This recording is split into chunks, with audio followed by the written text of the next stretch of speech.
The soft hum of the laptop filled the room as Carson worked late into the night, the glow of the screen casting faint shadows across the walls. The clock on the desk read 11:42 p.m. Madeline had gone to bed hours earlier, brushing a kiss on his forehead and murmuring something about being exhausted. It was a scene they had repeated countless times during their 6 years of marriage, but tonight it felt different. Carson's fingers paused over his keyboard. The unease that had been nagging at him for weeks now felt suffocating. He glanced toward the bedroom door, left slightly ajar. The faint sound of Madeline's steady breathing reached his ears, but it did little to calm him.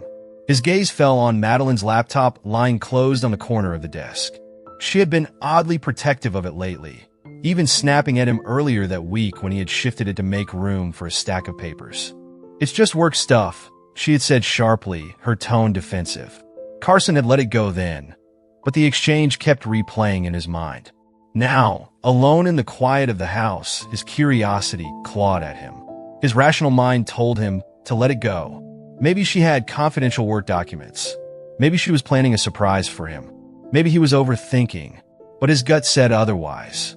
He reached for the laptop and opened it, wincing at the faint chime as the screen lit up. Madeline's password was no mystery. They had set their devices up together.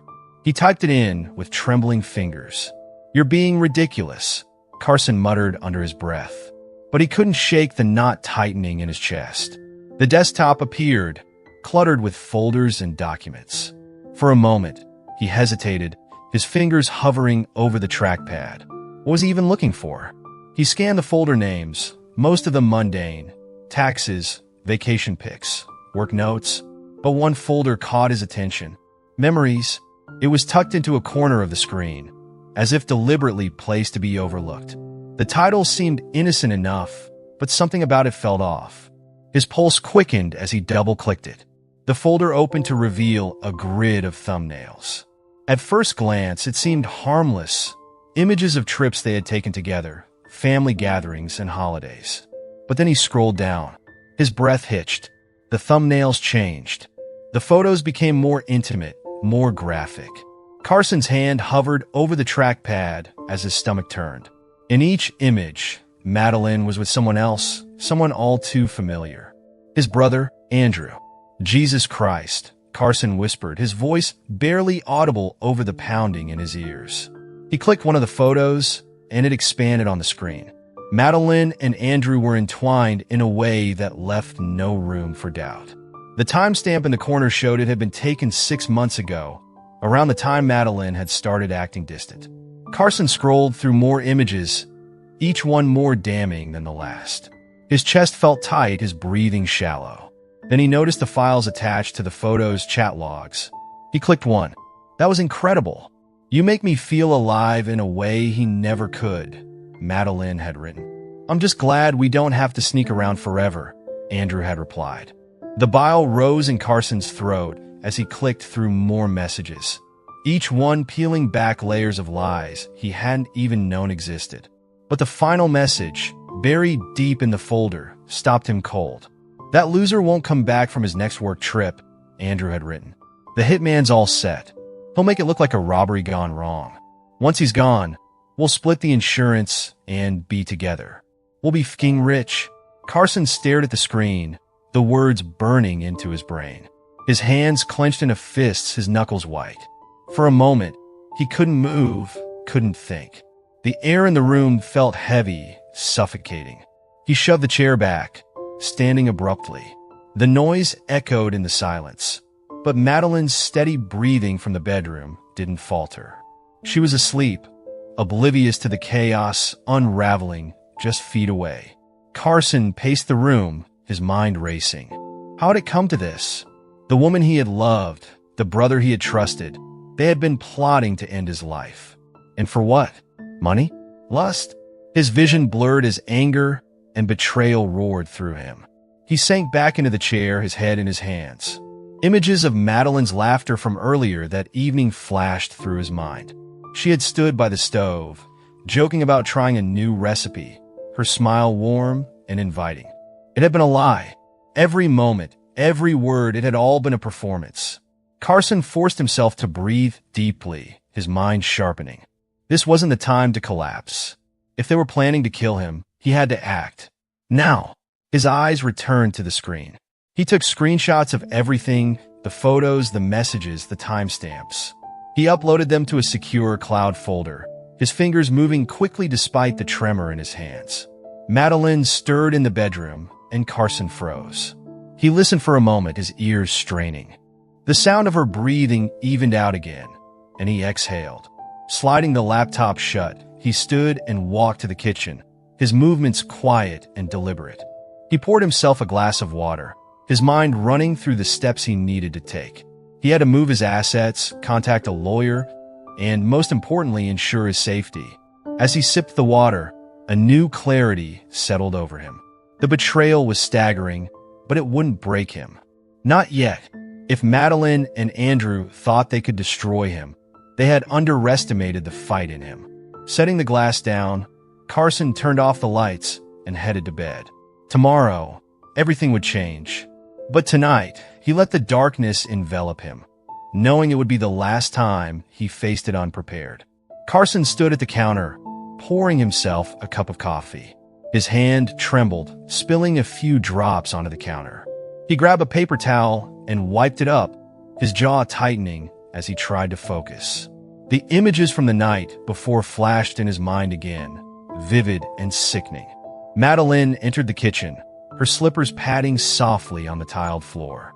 She yawned, her hair tied up in a loose bun, and leaned against the counter. Her phone was in her hand as usual. Carson glanced at her, forcing his face into a neutral expression. "Morning," she said with a sleepy smile. "You're up early?" "Couldn't sleep," Carson replied, turning back to his coffee. His voice sounded steady enough, but inside, he felt like a taut wire, ready to snap. Madeline poured herself a glass of orange juice and started scrolling through her phone. "Work stuff keeping you up?" "Something like that." He took a sip of coffee, keeping his eyes on the mud. He could feel her watching him. "You seem off," Madeline said, putting her phone down. "You okay, babe?" Carson met her gaze. Her concern looked genuine, but he knew better now. "Yeah," he said, his tone even. "Just didn't sleep well." Madeline walked over and placed a kiss on his cheek. Her lips were soft, warm, yet the gesture felt hollow. "Maybe we should plan a weekend away after your trip," she suggested. "Just the two of us. We could use some time together." The irony of her words almost made him laugh. "Yes, sounds good," Carson said, forcing a small smile. Madeline smiled back, seemingly satisfied. She picked up her purse and checked her reflection in the hallway mirror. "I'm running late. See you tonight?" "Sure," Carson replied, his voice distant. He watched as she grabbed her keys and headed for the door. "Love you," she called over her shoulder. "You too," Carson said, though the words felt like ash in his mouth. The door clicked shut, and he stood still, listening to her car start and drive away. Once the sound faded, he exhaled a shaky breath. His heart raced as he reached into the kitchen drawer and pulled out a small GPS tracker.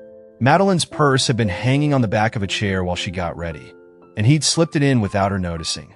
Now, he had a way to monitor her every move. Carson spent the next few hours in a haze of action. First, he called his lawyer, Diane Carter, a no-nonsense woman he had worked with before on some minor business matters. This time, the stakes were much higher. "Diane, I need to move all my assets into a private trust." "Immediately," he said when she answered. "Carson, good morning." "That's a big step. What's going on?" Diane asked. "I can't explain right now. Just know it's urgent, and it needs to be airtight. Can you help me?" Diane hesitated for a moment. Then her tone turned professional. "Of course. I'll get everything prepared. Do you want me to come to your office?" "No. Send me the documents electronically. I'll sign and return them." "Understood. I'll have them ready by this afternoon." "Thanks, Diane. I owe you one." Carson hung up and leaned back in his chair, staring at the ceiling. The knot in his stomach loosened slightly. At least now, Madeline and Andrew wouldn't get their hands on his money. By mid-afternoon, Carson was at his office, finalizing the paperwork Diane had sent. His phone buzzed with a notification from the tracker app. Madeline's location showed she was at a coffee shop on the other side of town. Curious, Carson opened the app's live feed and watched as the dot remained stationary for several minutes. He texted her, "How's work?" A reply came almost instantly. "Busy. You?" "Same," Carson responded, his fingers tightening around the phone. He knew she was lying, but he needed to keep her oblivious to his suspicions. Later that evening, Madeline returned home, cheerful and talkative as usual. "Work was insane today," she said as she unpacked a takeout bag. "I thought I'd grab dinner for us, since you've been working so hard." Carson nodded, masking his thoughts as he set the table. "Thanks. Smells good." They ate in relative silence, the clinking of utensils punctuating the tension Carson felt but refused to show. Madeline chatted about her day, mentioning a client meeting that Carson now knew was a fabrication. Every word she spoke felt like another drop of acid on his already raw emotions. "You've been quiet tonight," Madeline said, looking at him with what seemed like genuine concern. "Are you sure you're okay?" "Just tired," Carson replied, keeping his tone neutral. Madeline reached across the table and squeezed his hand. "Well, get some rest tonight, okay? I worry about you." Carson stared at her hand on his, the touch that had once comforted him, now feeling alien. He nodded, forcing a small smile. "I will." That night, as Madeline showered, Carson sat in his office, reviewing the data from the tracker. Madeline had made 3 stops that weren't related to her work. One was a coffee shop, another was a hotel, the third was a residential address he didn't recognize. He jotted down the locations, his mind working overtime. When Madeline emerged from the shower, wrapped in a towel, she gave him a warm smile. "Coming to bed?" "In a minute," Carson said, closing his laptop. "Just finishing something up?"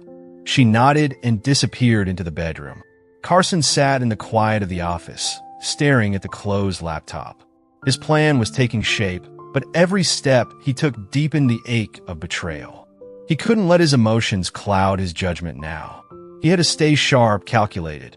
As he finally made his way to bed, Madeline was already asleep, her breathing soft and steady. Carson lay beside her, staring at the ceiling. Her presence next to him felt like a cruel joke, but he knew it wouldn't last much longer. The storm was coming, and he would make sure it left her life in ruins. Carson left the house before dawn. The suitcase by the door wasn't fully packed. It was deliberate, a breadcrumb to fuel Madeline's confusion. He wanted her to think he'd left in a rush, leaving her to panic and scramble. With the GPS tracker still in her purse and his lawyer's instructions executed, the next phase of his plan was in motion. By the time Madeline woke up, the house was eerily quiet.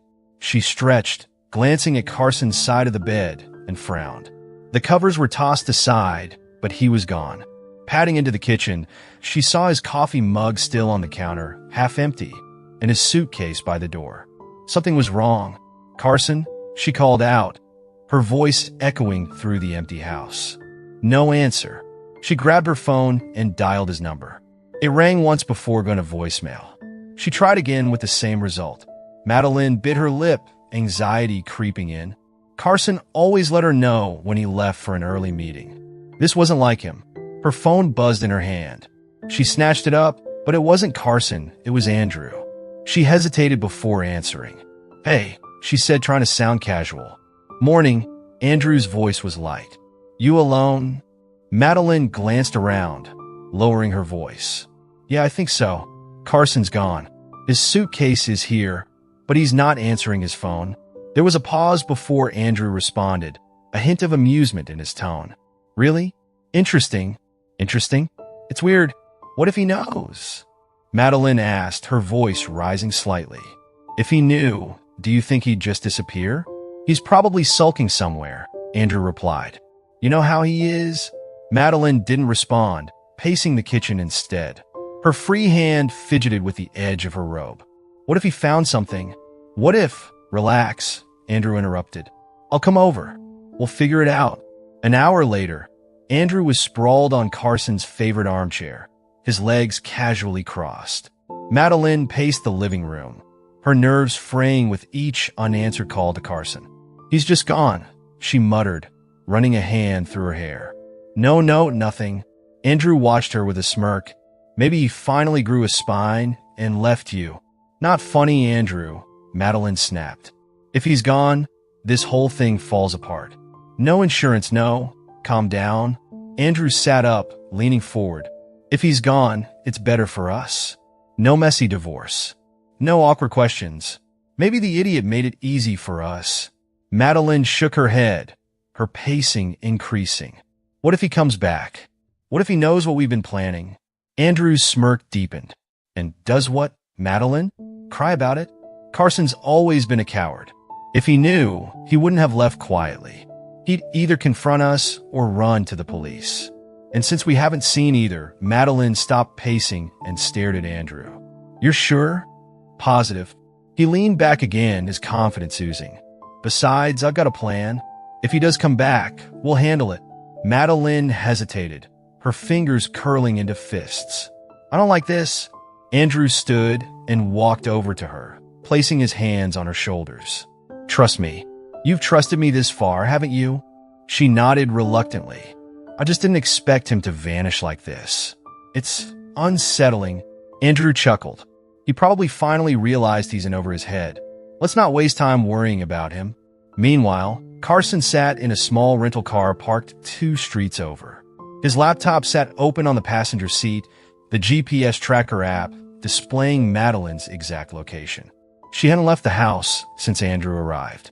Carson adjusted the rearview mirror, his reflection showing a man transformed. Not broken, but hardened. His phone buzzed. It was Diane. Everything's done, she said when he answered. Your assets are secure, and the divorce papers are ready. Do you want them served today? Yes, Carson said, his tone cold. And include the evidence packet. Understood. Anything else? Carson paused, his grip tightening on the steering wheel. Not yet. I'll let you know. He hung up and turned his attention back to the house. Through the window, he could see shadows moving, Madeline pacing, Andrew lounging. They looked comfortable, complacent. It infuriated him, but he pushed the anger down. He couldn't afford to lose control. Back inside, Madeline finally sank onto the couch, her nerves frayed. What if this is all a trap, she muttered. Andrew rolled his eyes. A trap? From Carson? The guy who gets queasy over horror movies? Be serious. Madeline didn't respond, her eyes darting to the suitcase by the door. Something about it felt staged, as if it was meant to be a signal. But to whom? Andrew stood and stretched. Look, I got to go. I'll check in later. In the meantime, stop freaking out. You're gonna blow this if you don't pull yourself together. Madeline glared at him, but said nothing as he left, the door clicking shut behind him. Outside, Andrew didn't notice Carson's car as he walked to his own. Carson watched him drive away, his jaw tightening. His brother's nonchalance only solidified Carson's resolve. Carson glanced at his phone. The divorce papers would be delivered within hours. He imagined Madeline's reaction, shock, confusion, and then the crushing realization that her plan had been exposed. It was just the beginning. As Carson pulled away from the curb, a new plan began to form in his mind. He wasn't going to just disappear. He was going to dismantle their lives piece by piece. By the time he was done, Madeline and Andrew would wish they had never crossed him. Carson sat in a dimly lit corner of a small cafe, the aroma of freshly brewed coffee mingling with the faint sound of jazz playing in the background. His laptop screen glowed softly, displaying the live feed from Madeline's tracker. The app showed her at a nearby hotel again. He clenched his jaw as he clicked through the locations she had visited over the past few days. Each meeting with Andrew, each deviation from her routine, was cataloged and time-stamped. Refill, a waitress asked, gesturing to his empty coffee cup. Carson glanced up and nodded. Yeah, thanks. As she walked away, he returned his focus to the laptop. Madeline and Andrew weren't being subtle. Their confidence in his supposed ignorance was both infuriating and useful.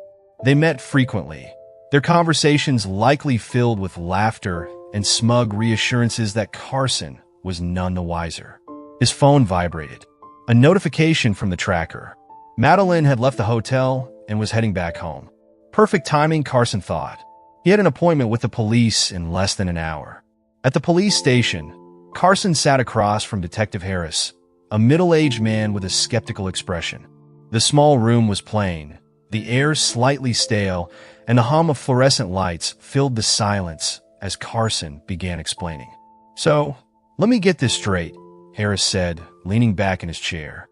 "You're saying your wife and your brother not only had an affair, but also hired a hitman to kill you?" Carson nodded, sliding a flash drive across the table. "Everything you need to verify my story is on that drive. Photos, messages, their plans, everything." Harris raised an eyebrow as he plugged the drive into his laptop. As the contents loaded, his skeptical demeanor shifted.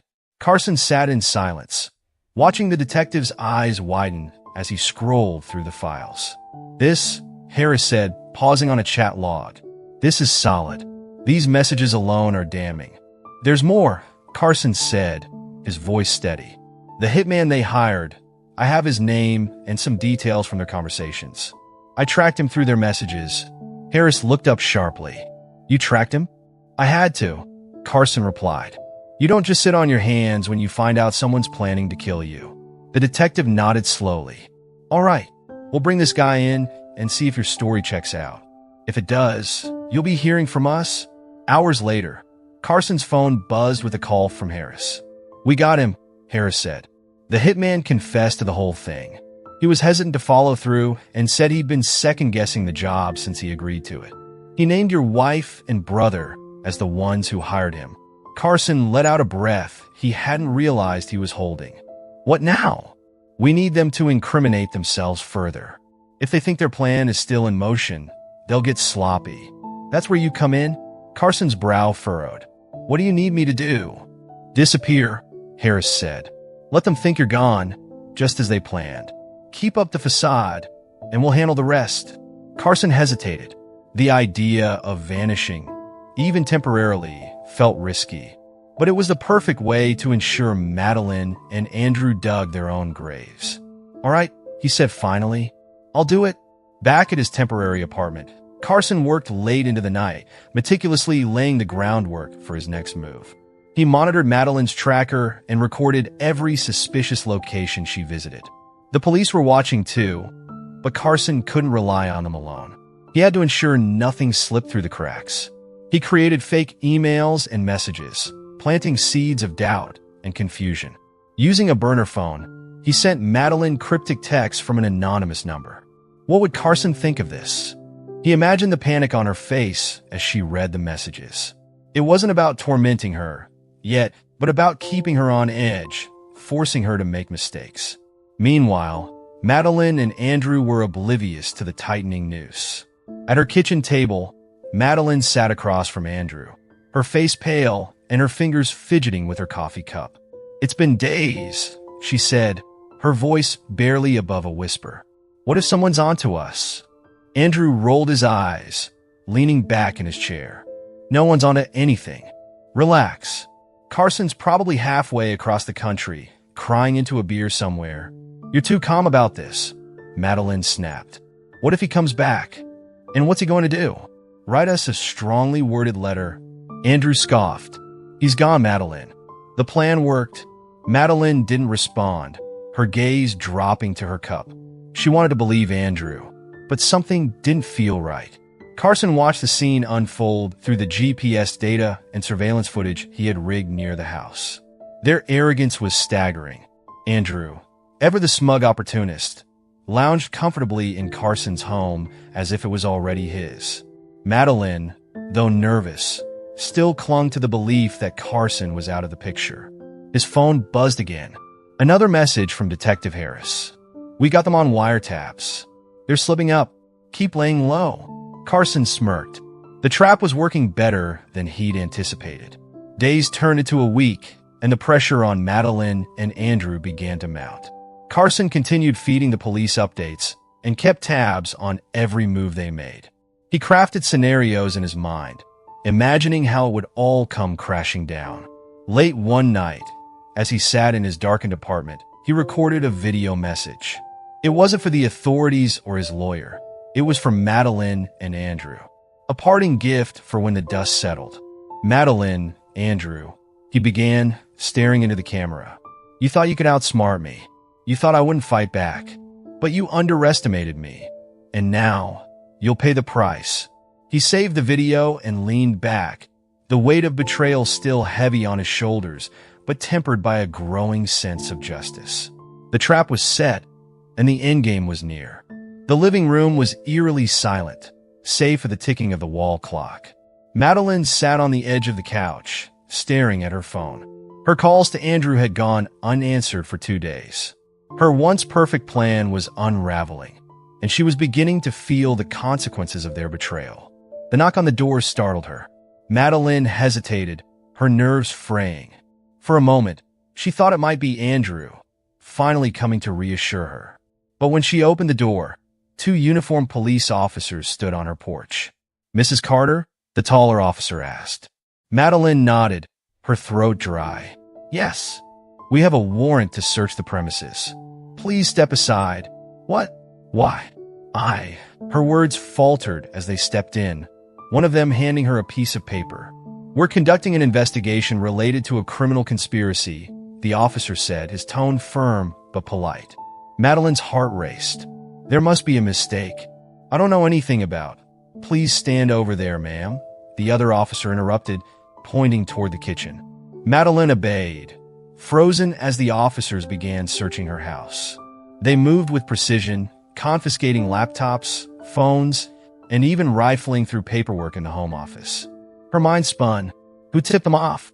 Did Andrew slip up? "Can I call someone?" Madeline asked, her voice trembling. "You're not under arrest at this time," one officer replied. "But you're free to call whoever you need." Madeline shakily dialed Andrew's number again. It rang, then went to voicemail. Frustrated, she slammed the phone down on the counter. Where was he? Hours later, the house was empty again, but it no longer felt like her home. Madeline sat in the middle of the floor, staring at the empty spaces where her devices used to be. She had no idea what the police had found or how much trouble she was in. The uncertainty gnawed at her. The doorbell rang, breaking her spiral of anxious thoughts. She scrambled to her feet and opened the door, finding only an envelope on the doormat. There was no one in sight. She picked up the envelope and closed the door, her hands shaking as she tore it open. Inside was a single sheet of paper, neatly folded. She opened it, her eyes scanning the handwritten words. "Madeline, I know everything. The photos, the messages, the plan to kill me.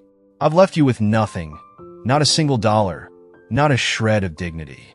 Enjoy the life you thought you'd have without me. You'll soon see how loyal Andrew is when the heat is on. Goodbye forever. Carson." The letter slipped from Madeline's trembling hands and fluttered to the floor.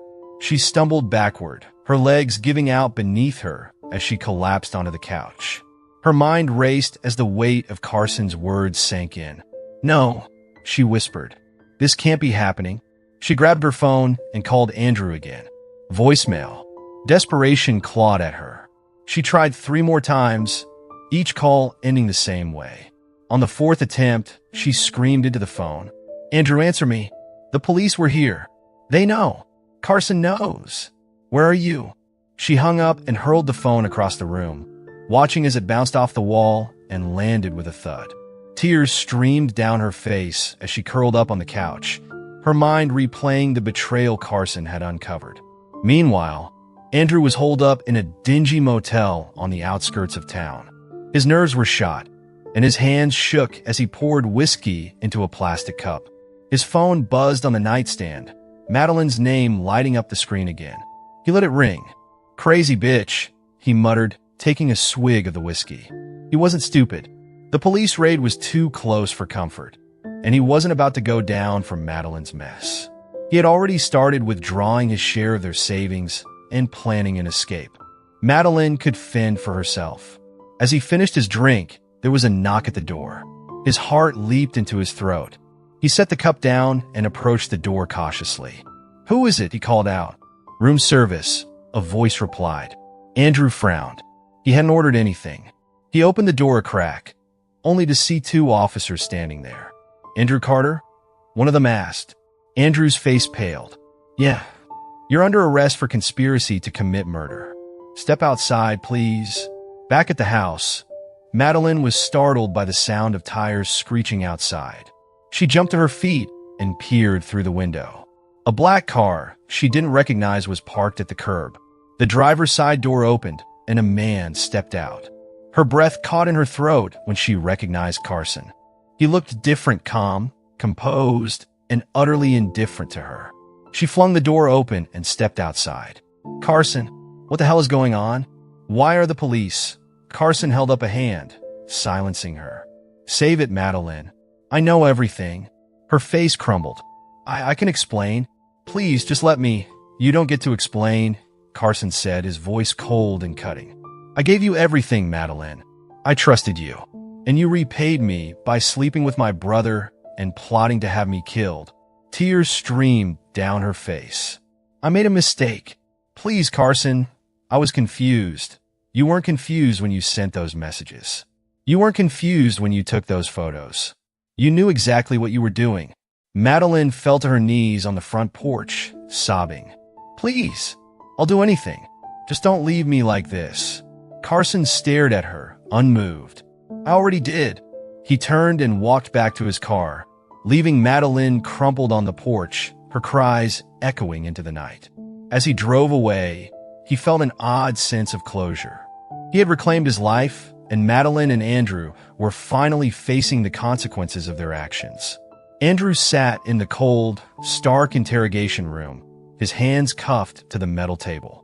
A fluorescent light buzzed overhead, casting a harsh glow on his sweaty face. Detective Harris sat across from him, flipping through a folder filled with evidence. "You're in deep, Andrew," Harris said, his tone measured. "We've got enough to put you away for a long time. Conspiracy to commit murder isn't something we take lightly." Andrew leaned back in his chair, trying to mask his fear with bravado. "Look, you've got this all wrong. It wasn't my idea. I didn't even want to go through with it." Harris raised an eyebrow. "So, it wasn't your idea to hire a hitman to kill your brother and split his insurance money with his wife?" Andrew squirmed. "It was her idea. Madeline was the one who planned everything. She hated Carson, said he was holding her back, ruining her life. I just went along with it." Harris smirked, leaning forward. "You just went along with it? That's your defense?" "I've got proof," Andrew blurted out. "Messages, emails, she sent them all. I can give you everything. Just cut me a deal, all right?" Harris leaned back, feigning disinterest. "We'll see. Keep talking." Across town, Madeline sat in her lawyer's office, her face pale and drawn. The once confident woman who had schemed with Andrew now looked like a shadow of herself. Her lawyer, a stern woman in her 50s, laid out the situation bluntly. "The evidence against you is overwhelming," the lawyer said. "They've got text messages, photos, financial records. And now Andrew is throwing you under the bus." Madeline's head snapped up. "What?" "He's claiming you were the mastermind, that he was just a pawn in your plan. He's offered to cooperate in exchange for leniency." Madeline's hands trembled. "That bastard. He was just as involved as I was. More even. He's lying to save himself." Her lawyer sighed. "That may be, but the prosecutors are more likely to believe him. Right now, your best option is to strike a deal first. If you can provide something they don't already have, it might reduce your sentence." Madeline buried her face in her hands. "I don't have anything. Everything they want, they already know." The lawyer's expression softened slightly. "Then you need to prepare yourself. This isn't going away." In jail, Andrew's swagger quickly evaporated. The other inmates weren't kind to him, especially after hearing rumors of his betrayal against his own brother. One evening, as Andrew sat on the edge of his bunk, another inmate approached him, a tall, burly man with a scar running down his cheek. "So, you're the guy who tried to off his own brother?" the man asked, his voice low and menacing. Andrew stiffened. "You don't know what you're talking about." The man chuckled darkly. "Oh, I know plenty. People like you. Cowards who stab their family in the back. They don't last long in here." Andrew didn't respond, but the message was clear. He spent the rest of the night staring at the ceiling, the weight of his choices pressing down on him like a boulder. Madeline, meanwhile, faced a different kind of prison. Released on bail, she returned to an empty house stripped of its warmth and life. The community had turned against her. Friends she had once confided in avoided her calls. Neighbors whispered behind her back, their pitying or disgusted glances a constant reminder of her disgrace. One afternoon, Madeline ventured to the grocery store, hoping to blend in and escape the suffocating loneliness of her home. As she turned a corner in the produce aisle, she came face to face with an old friend, Beth. "Beth, hi," Madeline said, forcing a smile. Beth's expression hardened. "Madeline, I was hoping we could talk," Madeline began. "I know things look bad, but..." Beth cut her off. "Bad? Madeline, you plotted to kill your husband. And with his brother, no less. What kind of person does that?" "I made a mistake," Madeline said, her voice cracking. I don't know what I was thinking." Beth shook her head. "Save it. People trusted you, Madeline. Carson trusted you. And look what you did to him." Without another word, Beth turned and walked away, leaving Madeline standing alone in the aisle. The humiliation stung more than she expected. The courtroom hearings were a spectacle, drawing attention from local media. Both Madeline and Andrew sat stone-faced as the prosecution laid out their case. Photos, texts, and financial records painted a damning picture of their conspiracy. The jury looked on with a mix of disbelief and disgust. When Andrew took the stand, his betrayal of Madeline was complete. "She came up with everything," he testified. "The hitman, the insurance money, all of it.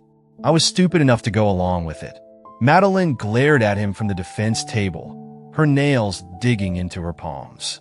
She wanted to shout, to expose his lies, but her lawyer's firm grip on her arm kept her seated.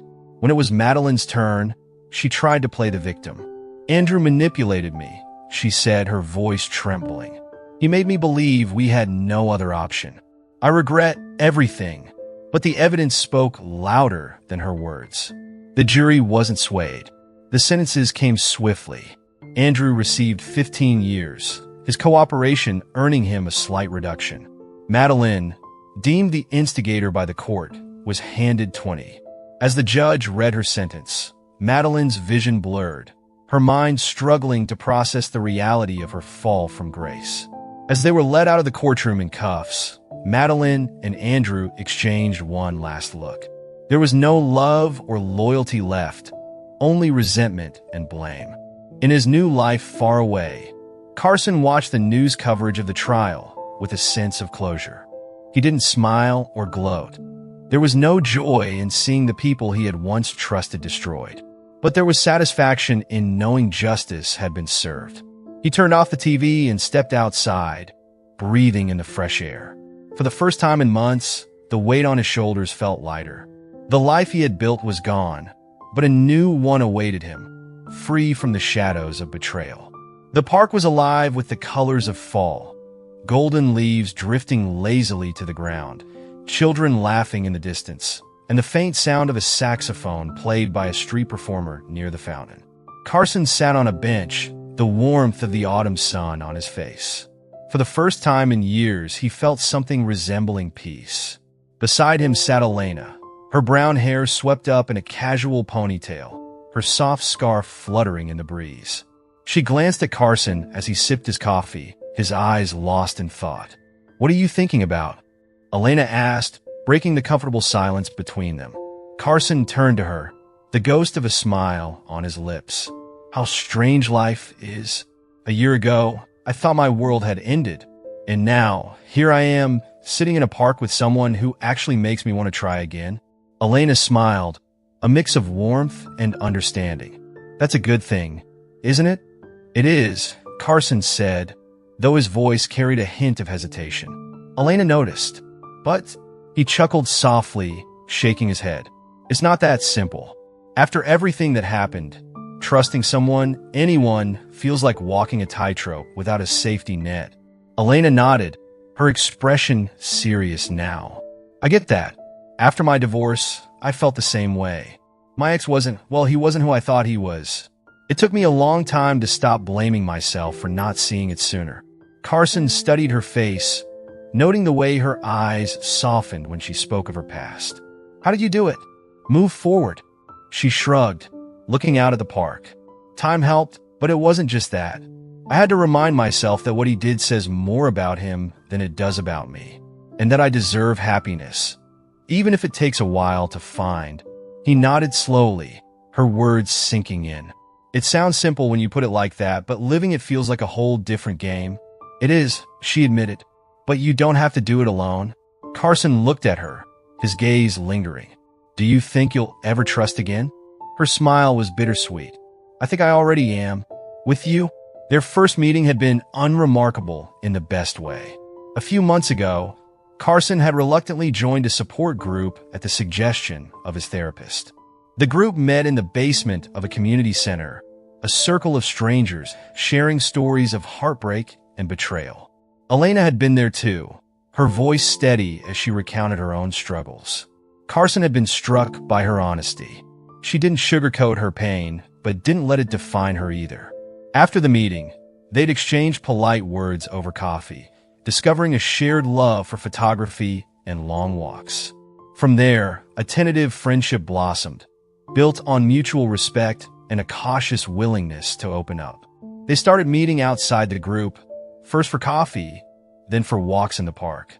Over time, those walks turned into dinners, and dinners turned into something deeper. Do you ever regret it? Elena asked now, pulling Carson from his thoughts. Regret what? Leaving everything behind. Starting over. Carson thought about it, the question heavy yet liberating. Not for a second. Staying in that situation, living with lies and betrayal, it would have destroyed me. Walking away was the hardest thing I've ever done, but it was also the best. Elena reached out, her hand brushing his. I think you're braver than you realize. Carson looked at her hand, then back at her. I don't know about brave. Stubborn, maybe. Angry, definitely. But brave? That's a stretch. She squeezed his hand gently. You survived. You rebuilt. And you're sitting here, trying again. That's brave in my book. He laughed softly, the sound surprising him. You make it sound easy. Of course it's not easy, Elena said. But nothing worth having ever is. Their conversation drifted to lighter topics, movies they loved, the quirks of their pets, the best coffee spots in the city.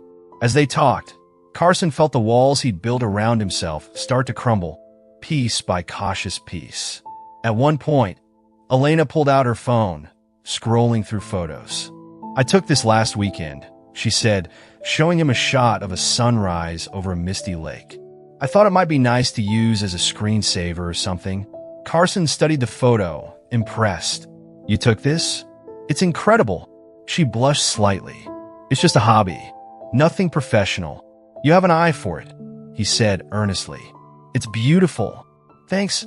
She looked at him, her eyes searching. Do you think you'll ever take photos again? You mentioned you used to love it. He hesitated. Photography had been a passion of his before everything fell apart. His camera had gathered dust ever since. Maybe. I don't know. It feels like I'd be reopening a part of myself I'm not ready to face yet. Elena nodded, her expression thoughtful. Maybe that's exactly why you should. Her words hung in the air, challenging yet comforting. Carson didn't respond, but the idea planted itself in his mind. As the sun dipped lower in the sky, casting long shadows across the park, Carson realized how much he looked forward to these moments with Elena. She didn't push, didn't demand more than he could give. But she offered something he hadn't felt in a long time. Hope. Before they left, Elena turned to him, her expression serious. You know, Carson, I don't expect you to have everything figured out. I don't even expect you to trust me completely yet. But I'm here, and I'm not going anywhere. Carson looked at her, his chest tightening with emotion he hadn't let himself feel in years. Thank you, he said softly. That means more than you know. They walked away from the park together, leaves crunching underfoot. For the first time in what felt like a lifetime, Carson didn't feel like he was looking over his shoulder. Instead, he found himself looking forward. The rain drummed steadily against the window as Carson sat at his kitchen table, a cup of tea steaming in front of him. He'd just come back from a walk with Elena, their laughter still echoing in his mind. His life, though scarred, had found its rhythm again. He was healing. A soft thud interrupted his thoughts. He glanced toward the door and noticed an envelope that had been slipped through the mail slot. Frowning, he stood, his steps cautious as he approached. The envelope was plain and unmarked, the paper slightly damp from the rain. Carson opened it, unfolding a handwritten letter. The familiarity of the handwriting froze him for a moment. It was Madeline's. "Carson, I know I'm the last person you want to hear from, but please, I need you to read this. I need you to know the truth. I've lost everything. Andrew betrayed me. The police have taken everything, and I can barely breathe under the weight of what I've done. But I swear to you, I didn't plan this alone. Andrew manipulated me. He fed my insecurities, twisted my love for you into resentment, and made me believe there was no other way. I know that doesn't excuse what I did. Nothing can. But I loved you once, Carson. Maybe part of me still does. I'm not asking for a second chance. I don't deserve it. All I'm asking for is forgiveness, so I can try to find a way to live with myself. Please, Carson, even if you never respond, just know I'm sorry. Madeline." Carson read the letter twice, his grip tightening on the edges of the paper. He exhaled slowly, leaning back against the counter. A swirl of emotions, anger, disbelief, pity, coursed through him, but the strongest was resolve. "Not my problem anymore," he muttered, folding the letter in half and setting it aside. Later that evening, Elena noticed his uncharacteristic silence. They were on the couch, a movie playing in the background, but Carson hadn't touched his popcorn. "Something on your mind?" Elena asked, placing a hand gently on his knee. Carson hesitated before pulling the letter from the side table and handing it to her. "Madeline wrote to me. Here." Elena read it quietly, her expression neutral. When she finished, she placed it on the coffee table and turned to him. "How does it make you feel?" she asked. Carson let out a short, humorless laugh. "That's the million-dollar question, isn't it? I feel nothing, honestly. No anger, no sympathy, just nothing." "That's not nothing," Elena said softly. "That's closure." Carson considered her words and realized she was right. The pain that had once consumed him had dulled. Madeline's desperate words couldn't reopen wounds that had finally begun to heal. Days later, the letter remained on the coffee table, untouched. Carson debated throwing it away, but something held him back. Not sentimentality, but the realization that it represented a chapter he had truly closed. He shared the situation with his therapist during their next session. "She says she was manipulated," Carson explained. "That Andrew twisted her mind, fed her insecurities. Maybe that's true. Maybe it's not, but it doesn't change what she did." The therapist nodded thoughtfully. "You're right. Understanding someone's reasons doesn't always mean forgiving them or letting them back into your life." "I don't want to forgive her," Carson admitted. "Does that make me a bad person?" The therapist shook her head. "Not at all. Forgiveness is for you, not them. If you feel at peace without it, that's what matters." Carson left the session feeling lighter, as though a weight he hadn't realized he was carrying had been lifted. Madeline's letter was her final attempt to regain control, but Carson didn't respond. He didn't need to. Her suffering, the loss of everything she'd once held dear, was punishment enough. She had made her choices, and now she had to live with them. Meanwhile, Carson's life flourished in ways he hadn't anticipated. One evening, as he and Elena walked hand in hand through the park, a light drizzle began to fall, dappling the path with tiny, glittering drops. Elena laughed, pulling her jacket tighter around her. "We always seem to get caught in the rain." Carson smiled, pulling her closer. "Maybe it's the universe's way of reminding us to slow down." She tilted her head, studying him. "You've changed since we met. There's a lightness about you now, like you've let go of something heavy." "I have," Carson said simply. "For a long time, I was carrying anger. At Madeline, at Andrew, at myself. I thought I'd never trust again, never feel normal again. But meeting you, you've shown me there's more to life than what I lost." Elena's gaze softened. "You've given me just as much. It's not easy finding someone who understands what it's like to rebuild from nothing." Carson stopped walking, turning to face her. "That's why we work. We're not pretending we don't have scars. We're just learning how to live with them. As the rain began to fall harder, they found shelter under a large oak tree. Elena leaned in, her voice barely above a whisper. Do you think this us could be something more? Carson didn't hesitate. I think it already is. That night, as he lay in bed, Carson reflected on the journey that had brought him here. Madeline's betrayal had nearly destroyed him, but in its aftermath, he had rebuilt himself, stronger, wiser, and with a clearer sense of what he wanted in life. His phone buzzed on the nightstand. A message from Elena. Good night, Carson. Thank you for being you. He smiled, typing a quick reply before setting the phone down. Good night, Elena. Thank you for giving me hope. For the first time in years, Carson drifted off to sleep without the weight of the past bearing down on him. The storm that had once engulfed his life had passed, leaving behind a clear sky and the promise of brighter days ahead.